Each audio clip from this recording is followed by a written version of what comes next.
Hi all, my name is David McNeice, and you have the misfortune of having to listen to me for the next hour on time and programming under standard forms. This is the 5th session in our Back to Basics series. Previously we've had an introduction to construction law, claims for time and money, dealing with alternative dispute resolutions. We looked at adjudication, arbitration, litigation, how they compare, and now we're going to look at time and programming. Look, it's great to be speaking to so many of you today, especially since the weather is so glorious outside.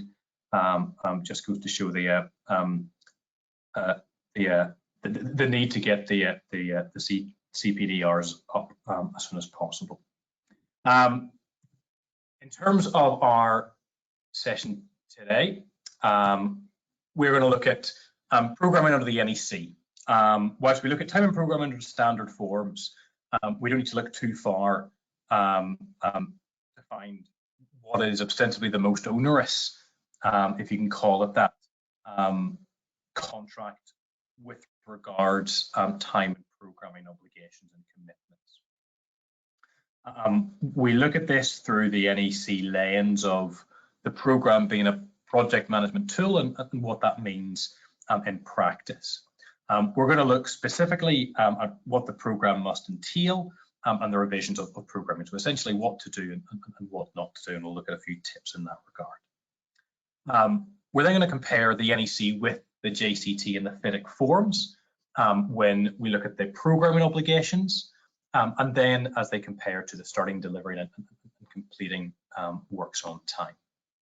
We're then going to spend a bit of time on delayed damages and on unliquidated damages, how they compare, how they're assessed, and what the law says on that now. Then very briefly at the end, I'm going to look at programs either as a sword or a shield in dispute resolution, using the program essentially as a weapon or to your advantage.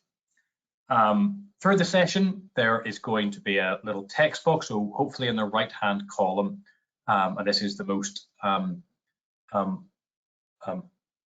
inefficient person or most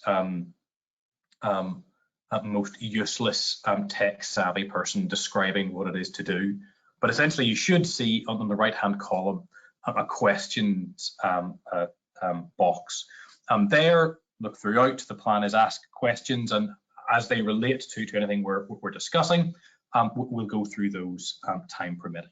If not, any questions that we put within the chat box, we'll then get short responses back to.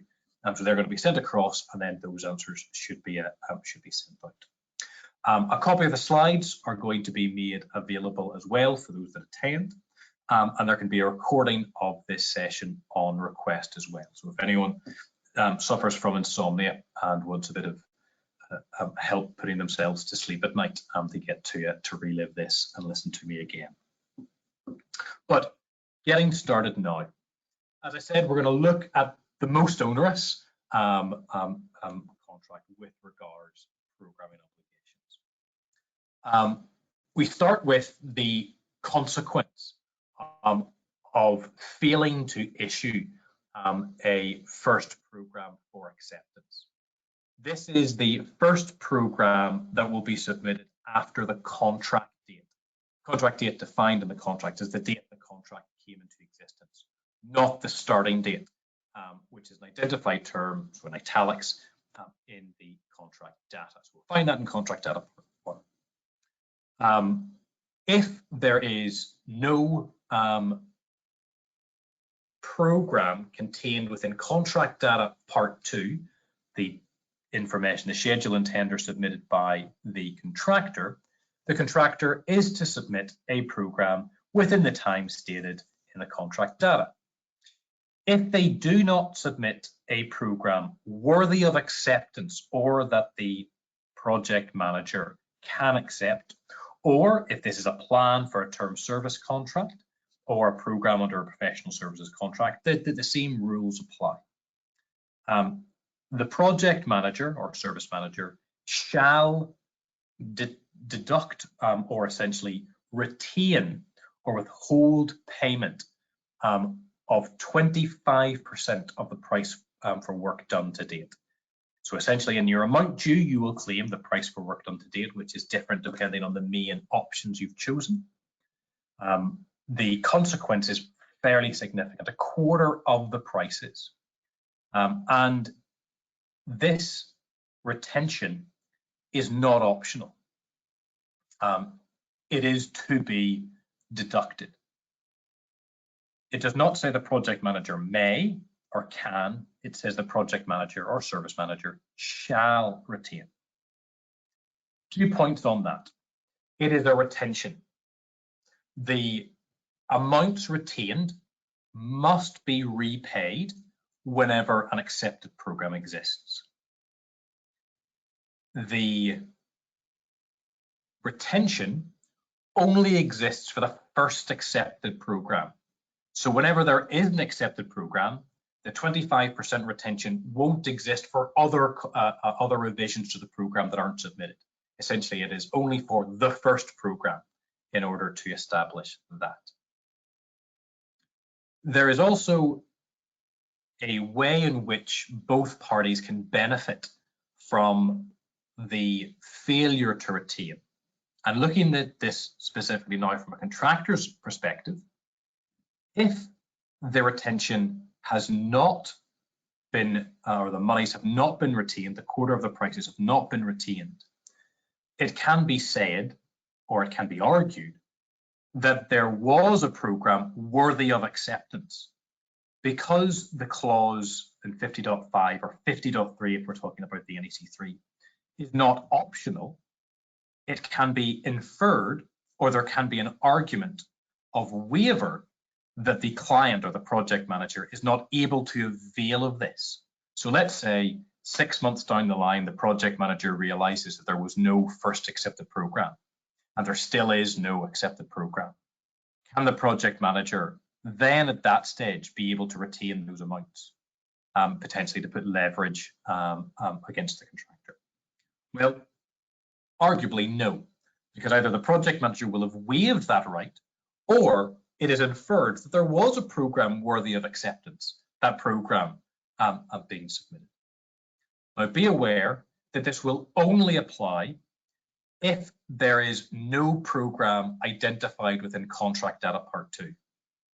If there is a program provided within contract data part 2, so the contractor has provided, or the service or the consultant has provided a program, this provision will not bite.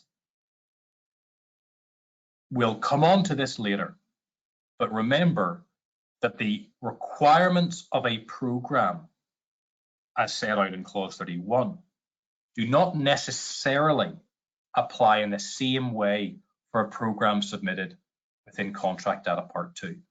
So be aware, the contractor may submit a much weaker program than the contract would normally expect to see, but that the 25% reduction would not apply at that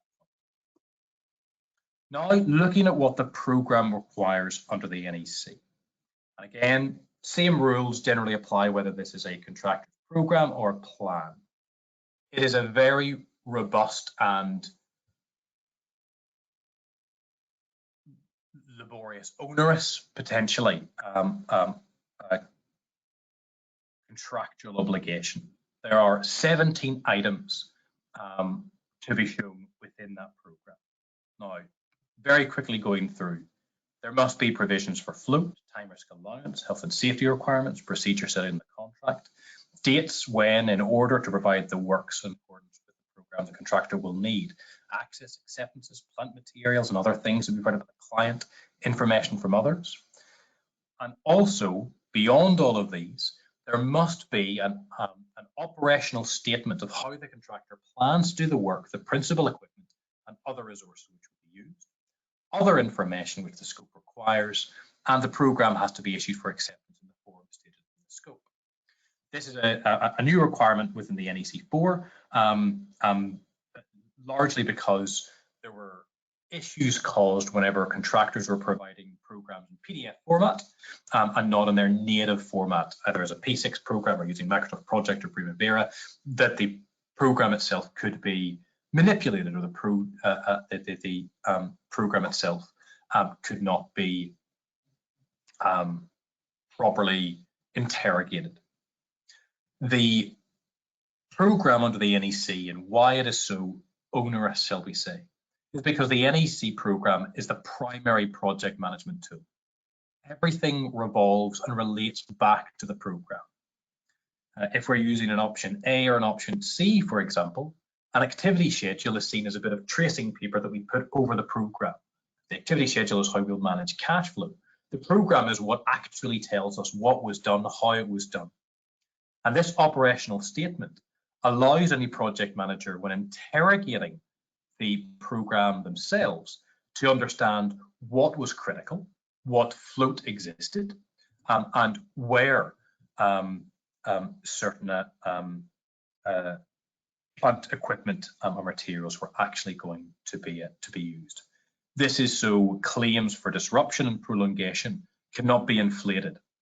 The program also has to be updated at intervals stated within the contract data, and we'll come on to that.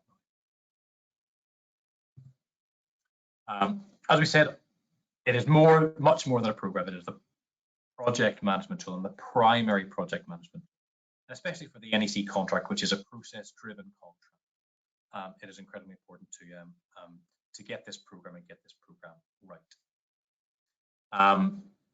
The NEC requires more than normally would be described within a program, and the contractor must include, as part of the program, that plan and then any other information the scope may require. So it could be that more information is set out than the relatively onerous and exhaustive list that the NEC sets out. Now, in terms of accepting the program, the project manager notifies their acceptance within 2 weeks of that program being provided. Now, the project manager can reject for one of 4 reasons. If it is not one of those reasons, be aware that it will be a compensation event under clause 60.19 of the NEC. But the reasons are relatively wide, so it gives the project manager an awful lot of power. The reasons for not accepting a program are that it's not practicable, it doesn't meet the contract requirements, it's not realistic, or it doesn't comply with the scope. Now, normally that is whenever there is additional requirements asked within the scope, or the format in which the program is to be submitted is stated within the scope. But that first and third bullet point are relatively wide and potentially quite subjective. It's not practicable or it's not realistic. Well, yes, we can bring in matters of fact here, but it's a very wide set of reasons why a project manager can reject a program.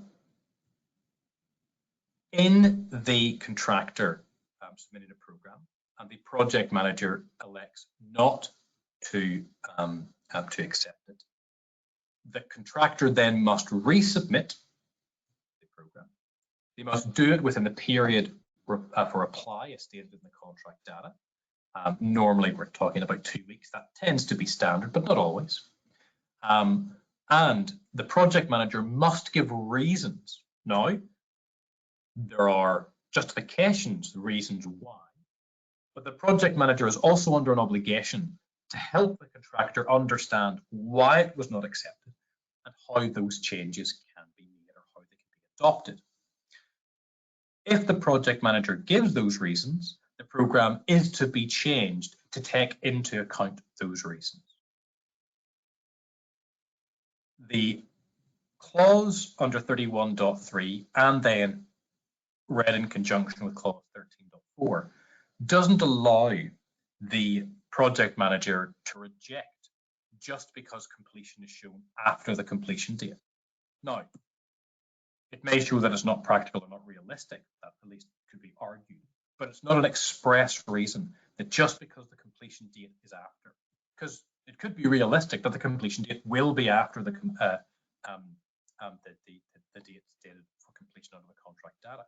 Not practicable? Well, again, that's subjective. It's not practicable that it can be accelerated any other way. The NEC4 introduced deemed acceptance, and again, no other contract that we'll look at, specifically looking at the JCT in the FIDIC form today, has such a provision. Now, the NEC has deemed acceptances for compensation events under clause 61.4, 62.6, and 64.4, where the project manager fails to respond to a notification, to a quotation, or their own assessment, in which case the contractor will be able to avail of notifying the project manager of that. Failure to respond after that notification will deem either the compensation event or, as we talk about, program to be deemed accepted. Now, the NEC4 introduced deemed acceptance for programs, and that is where if the project manager does not notify the contractor that the program is not accepted, the contractor can notify. If within one further week of the contractor notification, there is no response from the project manager accepting or rejecting the program is deemed to be accepted. Now, this can be a very, very dangerous weapon. Whenever the NEC4 was first published, there were contractors that rubbed their hands at this, and as I used to act as a contracts manager, these were things that we were looking at as to how we could benefit from this. So always be aware, because one of the big consequences here, and we're going to talk about this a little bit later, is the existence of terminal float. Terminal float doesn't only exist in the NEC form of contract, but in the standard forms used within the UK, it is the only contract that expressly prefers or allows terminal float. Terminal float is float that belongs to the contractor. It is contractor's float, and it is the period between the completion date and in the program when the contractor plans to complete, because the requirement for a program is to state when the contractor plans to complete. If the contractor does not state their planned completion date, their planned completion date will be taken to be the completion date in the program. But if the planned completion date is ahead of the completion date, that time period creates terminal float. That is float that will always belong to the contractor for them to use themselves. So whenever there is a compensation event, and you will see within clause 63, when we look at the effect and the assessment of compensation events, the assessment of a compensation event in relation to time is the effect of delay on planned completion, not the completion date. That means where there is a delay, it is the effect on planned completion that will move the critical path. So critical delay causes planned completion to be affected. So let's say I have built in 2 weeks of terminal float. So the completion date is the 28th of March. My planned completion date is the 14th of March. So I plan to complete on the 14th, but the contract allows me until the 28th. There is a compensation event that affects the critical path that would entitle me to an extension of 1 week. So as opposed to the planned completion, the date between the planned completion, or the period between the planned completion and the completion date narrowing by a week, the completion date is moved out by a week as planned completion is moved out by a week. So that period belongs to the contractor, and the assessment of delay is as per the effect on planned completion, not the completion date. So whenever we look at deemed acceptance and how this affects us or how this may apply, the contractor may build in an awful lot of planned completion or terminal float. So their planned completion, let's say, is 2 months ahead of whenever the actual completion date is. Now that, if accepted, will set the planned completion date. I am a contractor and I put in potentially an inflated amount of terminal float.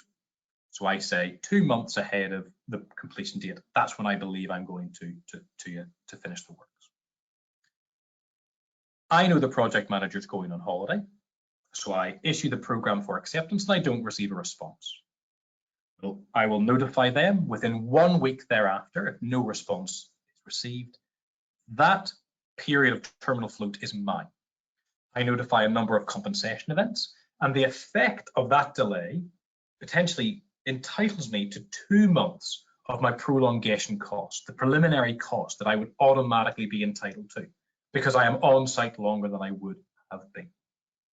So again, whilst we're not getting into to clean up for time and money here, be aware of how the NEC 4's deemed acceptance can be abused or can be weaponized by. Within the revisions to any program, the contractor is to demonstrate the actual progress and its effects upon remaining work. So how the program has progressed, how works have continued.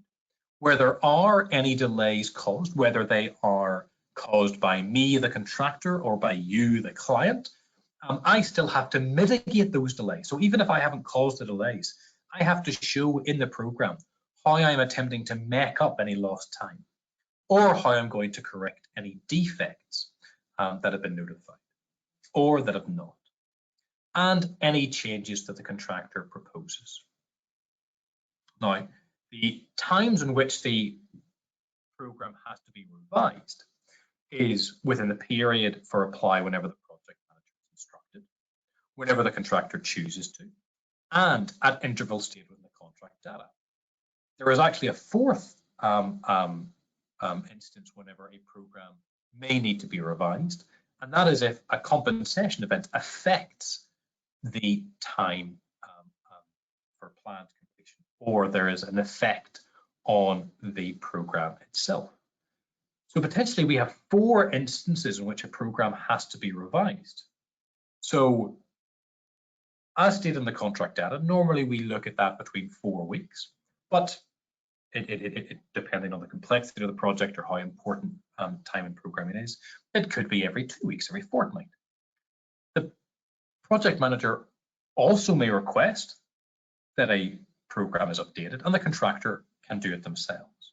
So we could have 1 month whenever there is only 1 revision to a program, but we could have a following month that potentially could require 4 or 5 different revisions to a program. This is where the really onerous nature of the programming of the NEC comes to the fore. The purpose behind this, as I said, is a project management tool, that everything is visible, that there's nowhere to hide, that everything should be provided. And the contractor's failure to program and demonstrate everything means that whenever a compensation event is assessed, it will be assessed by the last accepted program. So the contractor's failure to adhere to this means that whenever there is a change, it will not be taken into account to what the contractor says, but actually the project manager will assess the program that they believe was the last time it was accepted, or with adjustments or revisions that the project manager believes is correct.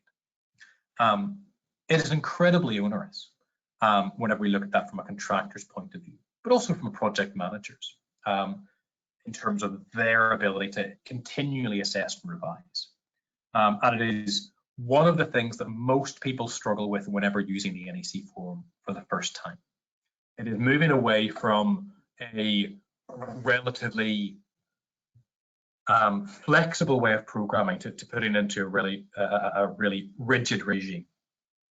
Now, the benefit of this, as I said, is the transparency, is that everything should be visible. So whenever there is a change, everyone knows how that change should affect both time and money, but is at a price. Now, how does that compare with the other standard forms? And let's look at the JCT and FIT. So looking at the standard build and the design and build 2016. Now watch this space in terms of the revision to the JCT due to come out this year in terms of additional programming requirements. So it won't be under the standard build, where the contractor will be provided as soon as possible with descriptive schedules or information that they require in order to carry out the work. So they'll be provided with some information. But the contract will require a master program identifying critical paths only if they're required in the contract particulars. So in the standard build contract, the contract particulars under reference to clause 2.9 will just have a yes or no. We'll have the contractor needs to show critical paths, yes or no, or they are not required. And then any other details specified by the contract particulars. So essentially where there's access dates, start dates, sectional completion dates, all of those are to be provided. But generally, it's just a master program. So it sets out the information that the contract particulars specify, which is potentially relatively high level information. And if we haven't filled in the contract particulars properly, we may not even get to see a critical path. So without a critical path, we've just got a Gantt chart of, well, here are activities that we need to complete, start date, finish date. So it's relatively high level. And the purpose is to effectively monitor the works. That's what the master program or the JCT is meant to do. And any time there is a change to the completion date or the completion of any section, the master program is to be updated within 14 days and will be updated regularly whenever there is an effect that would change what the program was planned to be. But very little information needs to be contained. And compare that with the laundry list of 17 relatively prescriptive items under the NEC. It potentially is the other extreme. We have a high level potential as loose as a Gantt chart showing certain activities, a start date and a finish date, or sectional dates that may be set out, versus something that is entirely and potentially overly prescriptive. Design and build stays relatively silent. Now it is for the contractor to plan and program the works, but it is for the program or for the contractor to deliver that program and say, well, I have a relatively free rein here to design and build. Now, the design and build contracts that we use are getting closer to develop and construct contracts, where certain preliminary designs or concept designs are being provided for which the contractor then will have to follow on, as opposed to full D&B or where we get into APC forms of contract. But essentially, programs under the JCT are to effectively monitor the works. For the standard build, it is for the contractor to demonstrate what they think they're going to do. For the design and build contract, it is for the contractor themselves to manage that program. And only whenever something goes wrong, potentially to use it as a weapon. The NEC says, no, will everyone gets to see the program, and it potentially is updated several times a month, so there is no hiding place. The JCT potentially creates hiding places for changes or issues with the program. Now, both parties can use that to their advantage. It's administratively less burdensome, but I imagine there's somewhere probably in the middle the right answer. With respect to programming requirements, if we look at our gold, silver, red, and yellow as the most popular forms. Gold, design and build, operate. Silver are EPC, or engineer, procure, construct. Our red is our traditional for civil and building, and our yellow is our design and build contract. But generally, the 8.3 provision stays consistent. Essentially, a detailed program that sets out quite a lot of information. And within that, it will be 21 or 28 days after receiving a notice to commence, updated then regularly afterwards. Now, whilst, we'll go on to the program first actually, whilst the FIDIC form sets out, here are the requirements of that program. The order in which they intend to carry out works, the stages, sequence and timing of inspections and tests, supporting reports that will include what it is we're doing, methodology, how we're doing it, and a reasonable estimate of who, what, where, when. People, the equipment, potentially plant and materials that we require well. And this is to be updated whenever progress is inconsistent with the previous program. So we don't necessarily set a specific time frame. It is whenever it's inconsistent. So the contractor has control of this, but the engineer or the employer's representative can ask for a revised program if they believe it's right. In order to keep on top of this, such that the program does not become overwhelming or onerous, there are monthly progress reports, and they tend to be measured against the program. So whereas the JCT, we have, let's just effectively monitor the works. Let's just see how you're getting on and focus somewhat on start and completion. The FIDIC then says, well, actually, let's not put everything down to the program, say like the NEC does, and put in progress reports. Let's put in reports that accurately set out how we're getting on, charts, detailed description of progress against stages, who's doing what, photographs. So again, it's all about that visibility. So it's not all compiled into one document that potentially can become unyielding. That in regular monthly updates, we require the contractor to provide us with this. And we're seeing more and more employers' requirements, scope, works information set out the requirement to provide certain progress reports and have the contractor provide this. It essentially helps minimize or mitigate against claims as and when they may materialize, because the contractor can demonstrate, well, how I'm getting on, photographs to evidence what it is they're actually doing. So again, always be mindful of the flexibility here that the FIDIC affords, that whilst we have a program that will set all of these things out, it's supplemented by a progress report to try and ease the burden of relatively onerous or potentially onerous programming obligations. Looking at timing then. So again, starting in progress. And as you can see here, as we compare them, the NEC still has a much more onerous or prescriptive nature as to how we look at time, the starting date, the contract date, the completion date, the planned completion date, the actual completion date stated in the contract and the contract data. So again, lots of different nuances that potentially can be quite administratively burdensome and onerous. Now, under the NEC, clause 3.1 deals with the obligations in respect of time.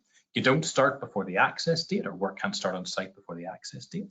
You complete on or before the completion date. If you complete after it, we don't option in secondary option X7. Well, there's no delay damages, liquidated damages. Work can commence off-site prior to an access date, and there's no obligation to start on the starting date. The starting date only gives rise to certain things, which is whenever assessments will start and whenever risks and insurances commence. So the date in which the contractor's insurances will kick in and in which the date the contractor assumes the risk for certain things. Now, the one thing the NEC doesn't have is where we move on to the JCT, where it says possession will be provided as stated in the contract particulars, and there is an obligation to proceed regularly and diligently. That doesn't exist under the NEC. The NEC says start and finish, that's it. Whereas the JCT says we'll provide you possession, you'll start basically on the date in which we give you possession. The obligations to insure will start at the contract date, whereas the NEC does not have that. The contract date could be potentially months ahead of the actual starting date, because the contract date is the date in which the contract came into effect. The starting date is a specific date prescribed by the client. So it could actually be at a later date, much later date actually. But I need to have commenced or entered into that contract potentially for financing or governance reasons. So in relation to the JCT, we have a specific contractual express obligation the contractor proceed regularly and diligently. And this brings rise to an ability for the employer to terminate a contractor if they are not proceeding regularly or diligently. 2.3 under Standard Bill 2.4 under the Design Here, if a contractor is not proceeding regularly and diligently, whilst we don't have the NEC programme, all of the information and all the details that must contain, if I am effectively monitoring the works and realise that the works are not progressing regularly or diligently, I can give you notification of default. You will then have a 14-day cure period, a 14-day period to demonstrate that you are working regularly and diligently. If you fail to do that, potentially gives me the ability to terminate that that contract or our contract of employment. So again, just be mindful of that. Under the FIDIC, we have our commencement date, which will be 14 days after the notice, and our progress reports, as I said earlier,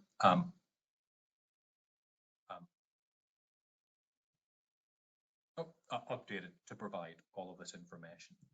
Now, one thing when we look at timing, we'll come on to this from a FIDIC perspective, we'll have rate of progress, which is, again, a relatively onerous provision. Does not exist in all FIDIC forms, but one thing we always need to bear in mind. But be aware with the NEC, a lot more nuanced approach towards starting and progress. JCT, a lot more flexible. FIDIC boils down to the progress reports, essentially relating to how you are progressing according to the programme that was last provided, unless it's inconsistent, and the progress reports that are provided monthly. But as I said, we'll come on to this when we look at a progress report. Delayed damages then. So we talk about time and programming. We can't talk about time if we don't mention the consequence of that time not, or that completion date not being met, and no excusable delay, no compensation event or no extension of time being granted. Well, under the NEC, be aware that delay damages, unless it is a short form contract, do not exist as standard. You have to option them in. The delay damages under X7 state that it will be a amount either per section or for the whole of the works to a total of X per week. Be aware that X7.3 will cause the delay damages to be proportionally reduced for the amount of the works that are taken over or for which the client is deriving a benefit. And this also applies to sections. But delay damages stated as a secondary option, so has to be added in and has to be added in at tender stage. And if there is no reference to X7 and no delay damages that are included, because you cannot agree a liquidated and ascertained sum, they will be unenforceable, and you will only be entitled to your unliquidated damages, which we're going to come on to. Under the JCT, their amount for delay damages are stated in the contract particulars. So again, work on the same premise that we will state the amount, but delay damages are as standard. They are included within the contract. You just need to fill in the date for completion and the amount of delay damages for failure to meet that specific date. The nuance with the JCT, however, is that you must give 2 notices if you are to levy delay damages. There is no automatic right upon completion being missed, and let's say some months down the line, to then levy delay damages or hold that leverage. You must first issue a non-completion certificate, and that non-completion certificate should be given at the earliest. Technically, it should be given at the date on which completion was missed, because that is the earliest date in which you could levy delay damages. If you fail to issue this notice at all, you will not be entitled to levy delay damages. If you issue the notice 2 months after the completion date was missed. Whilst there are arguments either way, and if there was one right answer all the time, I wouldn't have a job, the technical point is that the delay damages will only start running from the date on which you issued the notice. Now, people have tried to get around that in the past and backdated the notice. Technically speaking, it is from the issuance of the non-completion notice, not on the date in which we wish it to have taken effect because I didn't issue it on time. Be mindful of this, any administrators, employers, agents, architects, project managers on the call that are administering these types of contracts.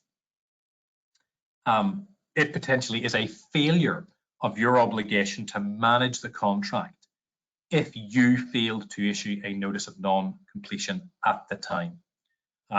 We have had several disputes where the client or the employer has not been able to pursue the contractor because the consultant failed, the employer's agent or the contract administrator failed to issue the non-completion certificate in time.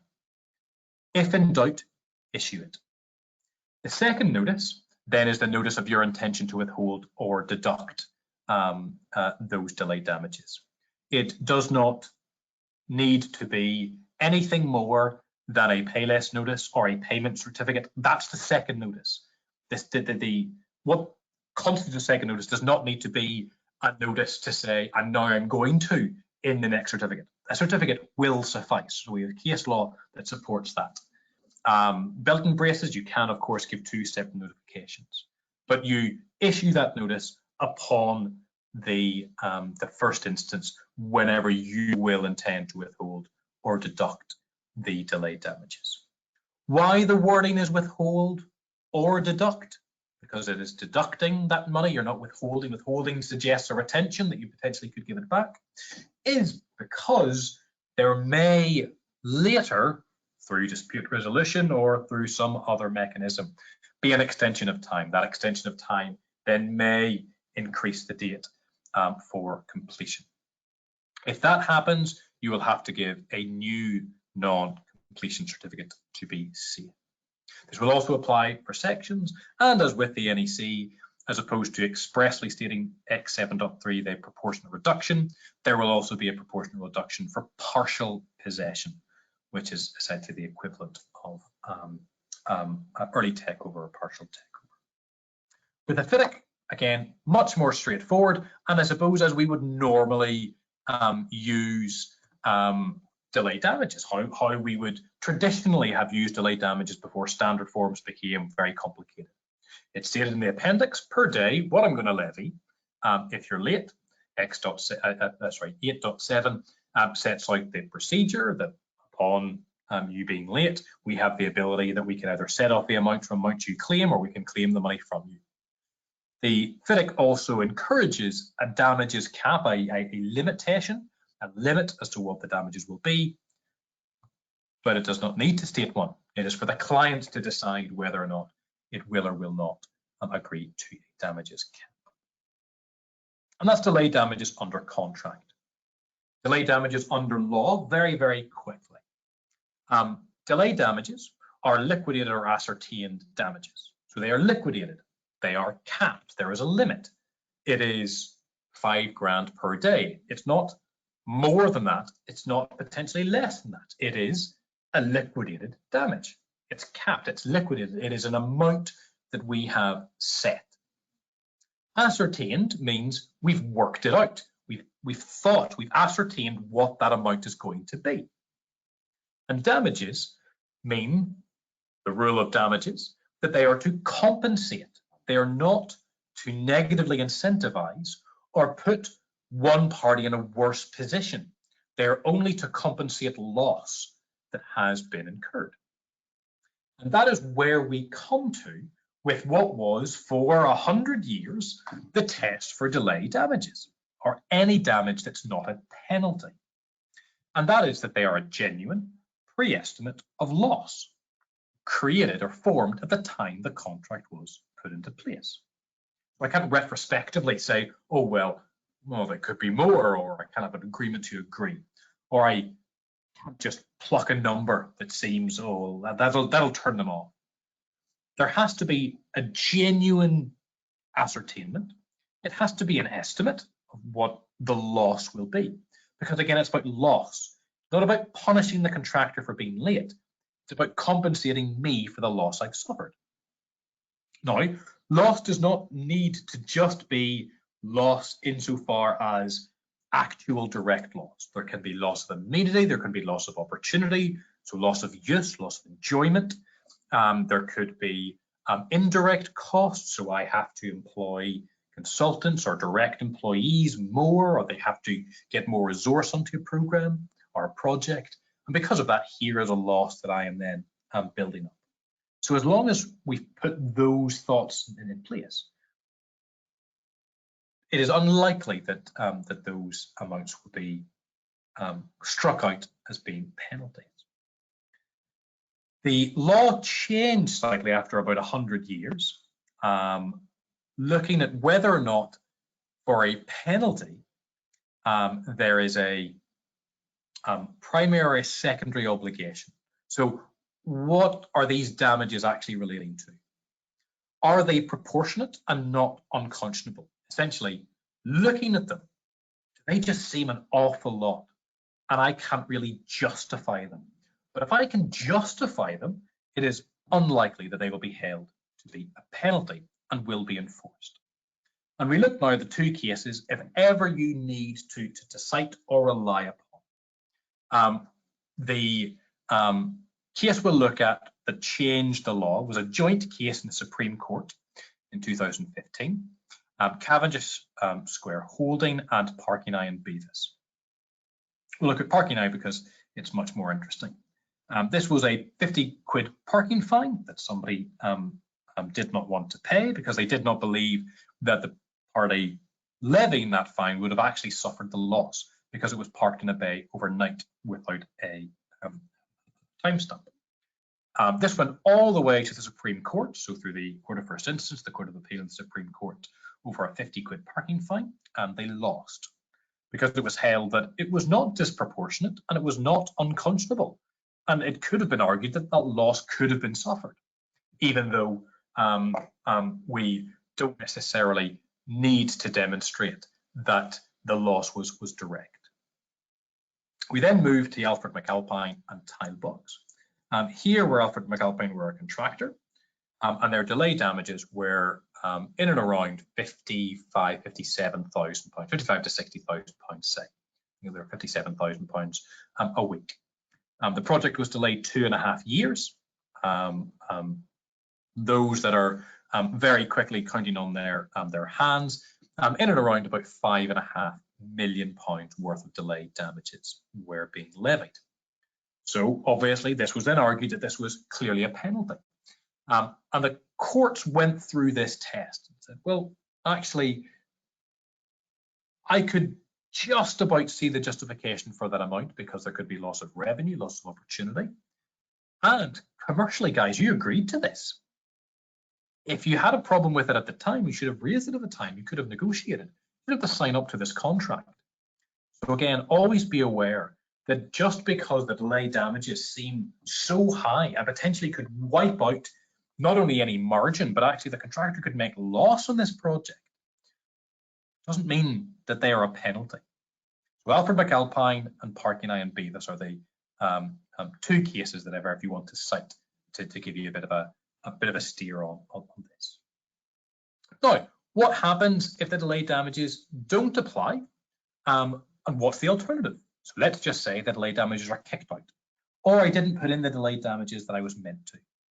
We then have what the alternative is. And the alternative to liquidated damages, so liquidated, cap, ascertain that I come up with that amount, is unliquidated damages. So they're not ascertained because we haven't thought about them at the time, and unliquidated because they're not capped. Now, nothing stops us claiming these damages if there are no delay damages.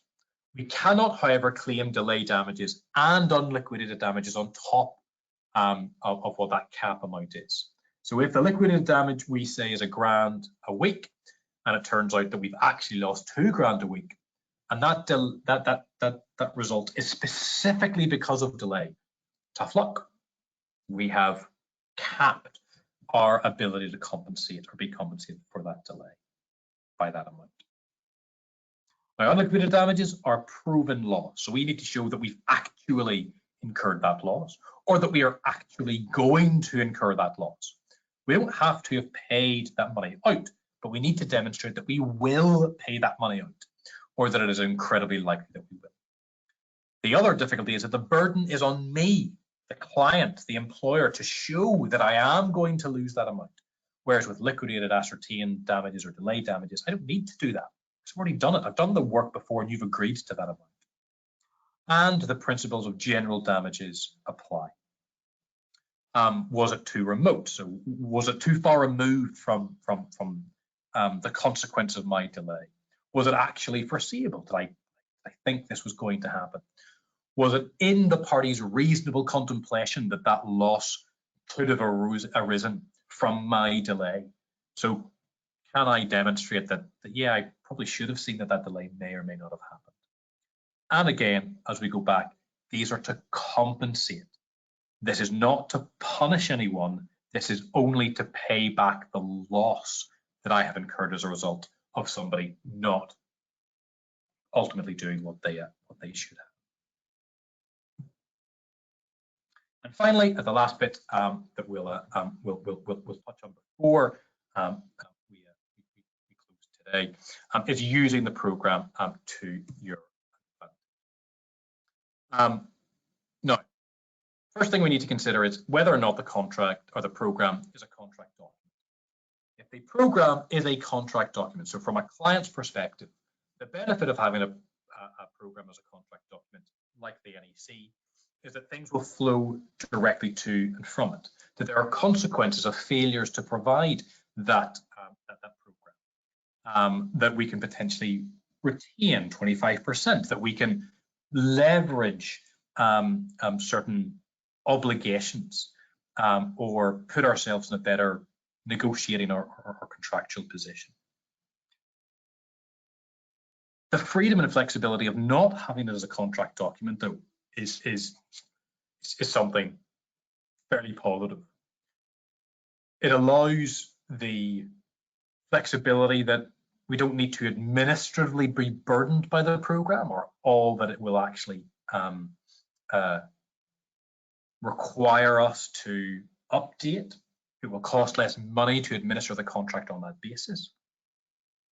And potentially, it gives that freedom for both parties to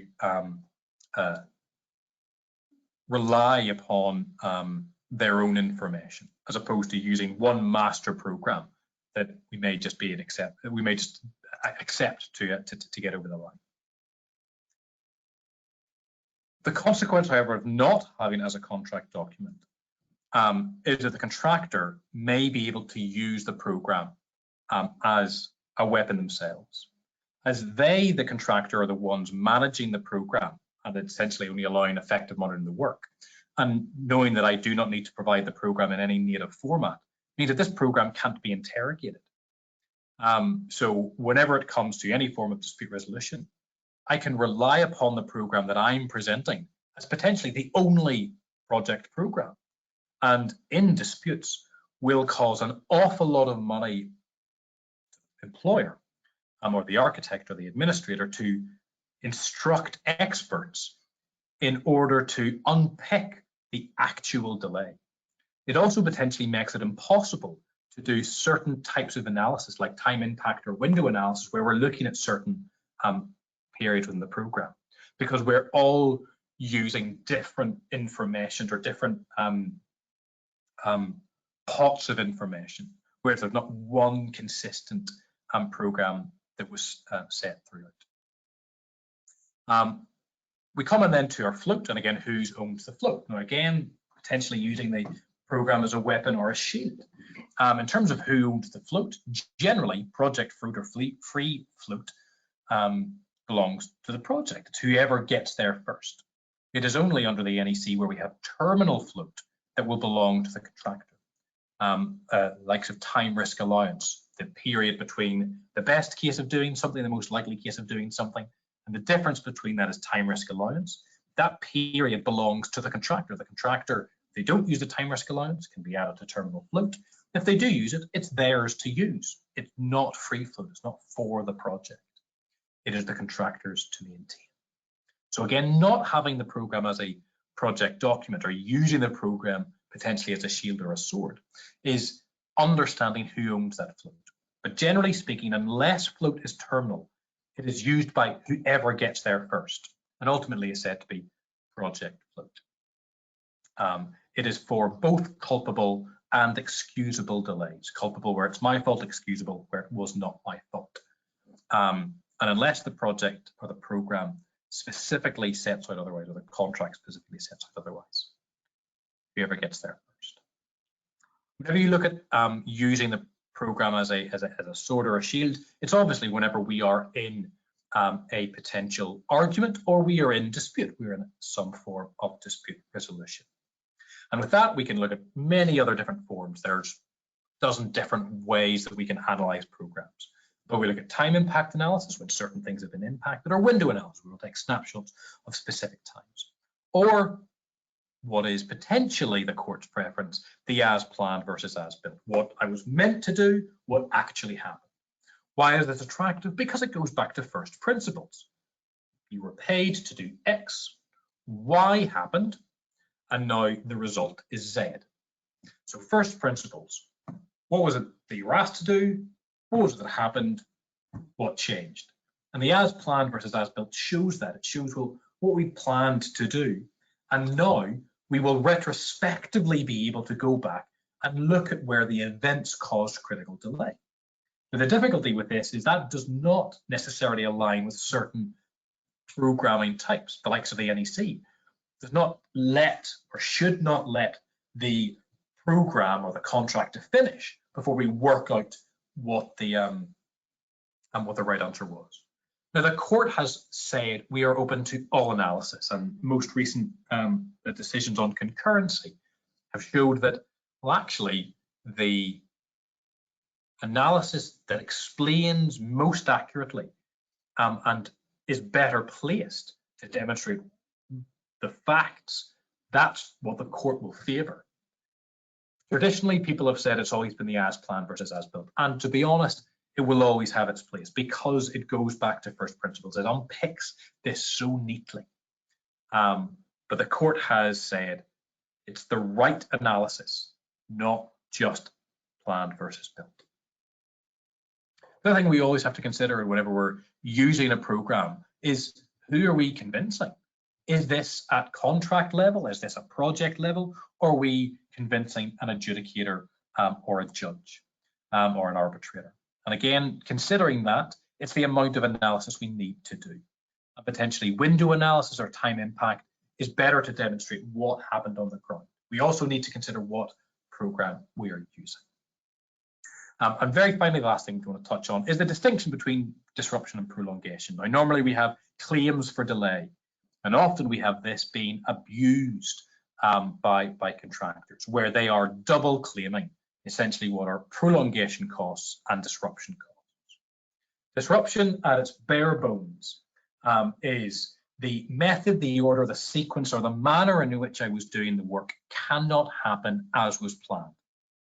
This is the example of 5 people digging 5 holes. They have 5 shovels and 5 days to do it. An event happens. The occurrence of rock or the discovery of rock means that I cannot use the shovels. I need to get more equipment. I need to bring a rock breaker on site. They will break the rock. I will get a dozer. I will get a truck to get the rock off site. It will disrupt the manner and sequencing in which I was doing the works. Now, that event could be a critical event. The delay that has caused those works to become on the critical path, or other works attached to that logic linked item to be on the critical path. If that is the cause of delay for that period, for that period that I am prolonged, I will be entitled to prelims, I will be entitled to overheads, I will be entitled to my prolongation costs. However, if that event is not a critical event and has only disrupted the manner, the method, the sequence, the way in which I was carrying out those works, I am not automatically entitled to those prelims, those standing times, those overheads, those charges, because they are not associated with me being on site longer. Likewise, there could be an event that has caused a critical delay, but has not disrupted the work or the manner or sequence in which I'm doing the work. It has merely just caused me to be on site longer. And I am not entitled to be claiming disruptive costs associated with that prolongation event. So I'm not entitled to the manner, the sequencing of the works. And potentially what happens is contractors deliberately or naively, not on purpose, conflate the two. And actually they potentially hide disruptive costs in costs to do with prolongation. They say, oh, well, I was on site longer and now this has changed. Well, potentially that would have changed anyway. Or actually that change has nothing to do with the actual event, the actual cause, the notification, the event, the relevant matter, the compensation event that relates to this. So again, always be aware that we do not conflate disruption and prolongation, as is often done. And this is usually where we get prelim thickening, where there is a disruptive claim, but we're going to claim prelims or prolongation costs as well. And the very last thing, just to wrap up, was one thing I said we were going to discuss, which was the FITIC rate of progress.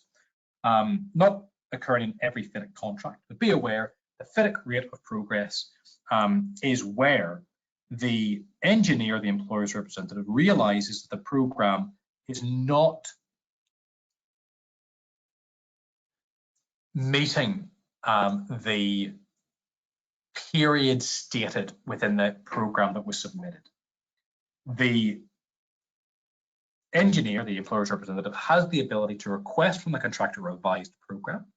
That revised program then has to be updated to allow for more resource, more sequencing to be included within the program.